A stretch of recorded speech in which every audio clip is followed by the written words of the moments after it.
ठुलवासियुनि खे पीअण जो पाणी न मिलण ऐं स्कीम मुकमल न थियण ख़िलाफ़ जिदोजहद एक्शन कमेटी ठुल पारां एहतिजाजी मुज़ाहिरो कयो वियो। अॻवाननि जमाल जोश बुरड़ो, सरवाण सिंधी, जावेद सागर ब्रोही, सागर असगर लाशारी, गुलाम यासीन गोपांग, ज़फर सिंधी, मोहम्मद बख्श ब्रोही, मीर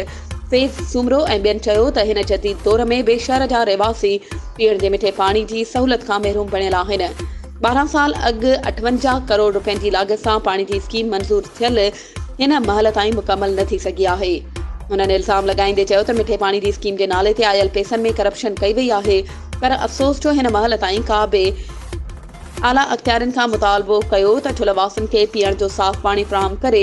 स्कीम में थियल करप्शन जी जांच कराए मुलविस अथनि ख़िलाफ़ कार्रवाई कई वञे। वधीक ख़बरूं ऐं अपडेट्स जे लाइ असांजे चैनल खे सब्सक्राइब कयो ऐं हा, बेल आइकन खे प्रेस करणु न विसारिजो त जीअं असांजी हर नई अचण वारी वीडियो तव्हां ताईं पहुची सघे।